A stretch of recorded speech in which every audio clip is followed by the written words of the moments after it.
Naturellement, les travailleurs yankees resteront encore protégés un temps des délocalisations sauvages, car sans protection sociale, ils coûtent nettement moins cher aux banquiers cosmopolites. Mais ils seront protégés plus longtemps car l'establishment a choisi les USA pour installer ses bases. L'URSS ayant implosé suite à l'incapacité de son système et de sa classe dirigeante, les soldats GI sont devenus les protecteurs attitrés de l'establishment. Ce dernier n'hésite pas à dépenser des sommes folles pour l'armement des USA, pour développer son programme spatial et pour concentrer les cerveaux, généralement européens, achetés et dévoyés à coups de dollars. Et ceux-ci, rapidement américanisés, ne reviendront plus jamais aider leurs frères européens. Pour conserver l'aide de tous les Yankees et pour accroître encore et toujours ses profits, l'establishment n'hésite pas à imposer partout la sainte démocratie, le libre-échangisme, le libre-échangisme sauvage, le get et même Maastricht. L'Américain moyen peut tout, disons beaucoup, se permettre en échange de son aide. Tout, même de dégrader dangereusement la planète par son gaspillage éhonté. Les trois quarts de la dégradation de l'environnement de la planète sont dus au mode de vie des seuls Yankees et à leurs industries. Cette dégradation est actuellement limite, même peut-être déjà irréversible, mais il n'empêche qu'il y a 5 ans à Rio de Janeiro, lors de la première grande réunion écologiste mondiale pour la protection de l'environnement, le président Bush a averti. Il n'est pas question de remettre en cause et de changer quoi que ce soit aux standards de la vie des USA. Et en juillet 1997, le président Clinton a renouvelé le même ukase à la conférence de New York. Quant à la conférence de Kyoto en décembre 1997, au mieux elle en restera sous forme de vœux pieux. Et là nous arrivons à devoir analyser les raisons qui aboutiront non pas seulement à une catastrophe limitée à l'Europe, mais à une catastrophe mondiale, et elle est pour demain à l'échelle géologique. L'origine et la raison principale résident dans la surpopulation.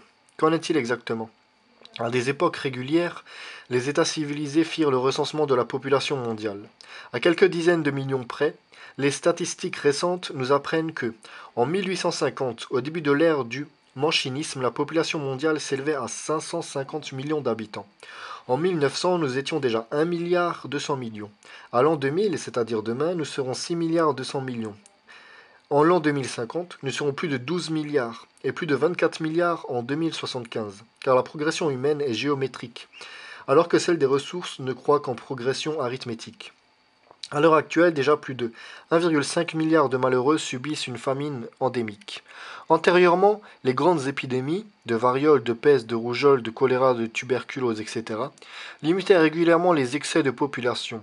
Or, pour vivre en équilibre avec l'environnement sur Terre, les sociologues et les biologistes ont calculé que l'humanité devait se situer idéalement à 2 milliards, et si possible même en dessous.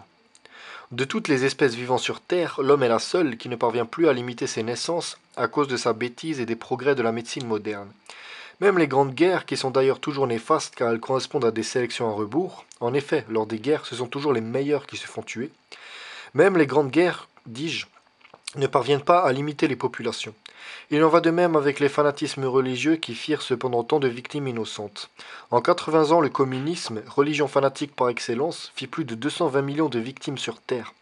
Par exemple, rien que lors de la prise du pouvoir en 1949, le premier nettoyage de Mao Tse-tung fit plus de 25 millions de morts, et cela ne fit que croître et s'amplifier lors des révolutions chinoises suivantes, dites des 1000 fleurs, du grand bond en avant et culturel. Au Cambodge, 2 millions de victimes, au Rwanda 1 million, etc.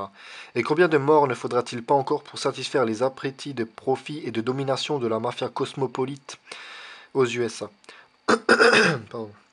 Sous prétexte de pallier à la menace de famine causée par la surpopulation, mais en fait pour accroître sans cesse leurs profits, les mafieux de l'establishment organisèrent le bagne pour de nombreuses espèces animales domestiques. Ces bagnes, comparables à l'entassement des humains dans les ghettos des villes, s'appellent élevage en batterie, c'est-à-dire surpopulation animale en des lieux très restreints.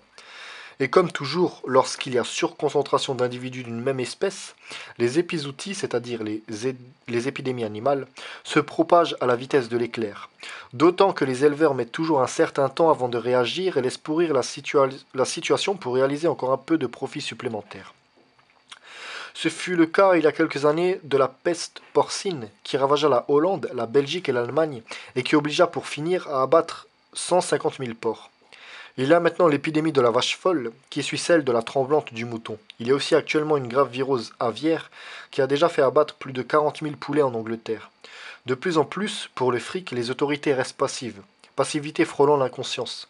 Malgré les dangers de la vache folle, la viande de bœuf continue à circuler partout à cause des réseaux mafieux avec la bénédiction certaine de politiciens véreux. Et ce n'est pas les quelques firmes découvertes qui ralentissent le trafic. Sans oublier que les transports d'animaux représentent des souffrances ignobles pour les pauvres victimes transportées. Et là aussi, pour le fric, malgré les demandes incessantes des ligues de protection animale, rien ne s'améliore. Car les animaux ne votent pas en démocratie et que leurs défenseurs restent trop peu nombreux devant la foule des égoïstes. Car il est moins coûteux de transporter des animaux dans des bétailleries que dans des camions frigorifiques. Qui vole un œuf vole le bœuf, dit le dicton. Mais soyez certains, qui n'hésite pas à torturer de la sorte des animaux, n'hésitera jamais à faire de même avec des humains. C'est la moralité générale qui disparaît. C'est la moralité générale qui disparaît et l'on est loin des recommandations des Perses zoroastriens qui imposaient à tous la défense des faibles, femmes, enfants, vieillards et animaux. Les épizooties sont encore aggravées du fait que de nombreuses races, c'est-à-dire sous-espèces animales, sont supprimées pour des raisons de faible rendement. Ainsi en France, au début de ce siècle, il y avait encore 21 races de porcs. Il n'en reste plus que 4, ce qui correspond à une perte irremplaçable de possibilités génétiques.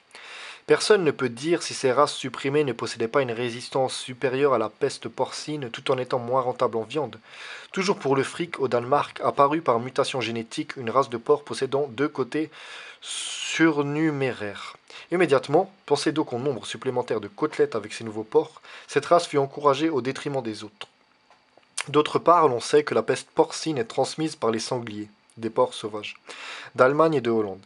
Il suffirait, et ce serait la solution du bon sens, de réintroduire le loup dans ces régions à peste endémique pour voir disparaître celle-ci. Le loup étant un chasseur intelligent, il s'attaquerait préférentiellement aux sangliers malades, ce que ne peut faire le meilleur des chasseurs humains, car l'homme est incapable de sentir la maladie qui couve. Le chasseur humain tue toujours de préférence les animaux les plus beaux, c'est-à-dire les plus sains pour se vanter et pour se constituer un musée de ses trophées. Il n'y a que les imbéciles pour croire aux chasseurs humains intelligents et gestionnaires responsables de la nature. Si les chasseurs primitifs le furent souvent, les obsédés de la gâchette démocrate qui tirent pour le plaisir ne le sont plus. Mais réintroduire le loup, ce concurrent des lobbies des chasseurs, quel crime! Et cependant, c'est comme le prétendent les Indiens du Canada, le loup est le docteur du caribou, car il ne tue que les animaux malades ou dégradés. Le chasseur humain inutile dans les régions civilisées n'est qu'un vicieux assoiffé de meurtre. Mais combien de technocrates, de cadres, de politiciens et de mafieux ne sont-ils pas des chasseurs? Le loup, qui est notre prédateur des régions nordiques, n'offre aucun danger pour l'homme, dont il se méfie instinctivement et qu'il évite toujours, mu par sa peur ancestrale, à l'inverse du chien redevenu errant, qui lui connaît bien l'homme et a perdu sa peur vis-à-vis de lui grâce à une très longue fréquentation. On n'a jamais pu prouver l'existence d'une attaque de loup, même en meute, contre des humains, à moins que ces derniers apeurés ne s'enfuient à toutes jambes, déclenchant ainsi le réflexe de poursuite, et à moins qu'il ne s'agisse d'un loup atteint de la rage, ce qui est excessivement rare. Au Canada, même les enfants de 7 ans savent qu'un bâton suffit pour éloigner des loups, pas plus dangereux qu'un taureau dans une prairie. Mais le loup étant un animal sacré chez les anciens païens et l'Église chrétienne n'eut de cesse de le diaboliser, des contes judéo-chrétiens provient une grande partie de la peur engendrée par ce prédateur si sympathique et si timide. Grâce aux prédateurs comme le loup, que de gâchis modernes auraient pu être évités. À cause de la bêtise des chasseurs humains, que d'espèces animales supérieures auraient pu éviter de disparaître. Dans un livre intitulé Ces animaux qui disparaissent, édité par le WWF chez Borda, nous apprenons que, en 1650, il y avait sur Terre 450 millions d'humains et 7 espèces animales disparurent à tout jamais. En 1750, il y avait un peu plus de 500 millions d'humains et 11 espèces animales supplémentaires disparurent. En 1850, 600 millions d'humains éliminèrent encore pour toujours 27 autres espèces supérieures. Et entre 1850 et 1975, 67 nouvelles espèces furent exterminées par les 4,5 milliards d'individus recensés à cette dernière date. Et je ne tiens pas compte des espèces végétales détruites pour leur bois ou pour d'autres raisons imbéciles de rendement. Cette abondance de pertes génétiques irremplaçables est catastrophique pour la nature tout entière, hommes compris. Et actuellement, ces massacres continuent pour la plus grande gloire des chasseurs, soi-disant gérants de l'environnement. Actuellement, les espèces à nouveau menacées et au bord de l'extinction sont nombreuses. L'éléphant, le bison, les tigres, les ovipos, les baleines franches, les ibis, l'oryx d'Arabie, le bouc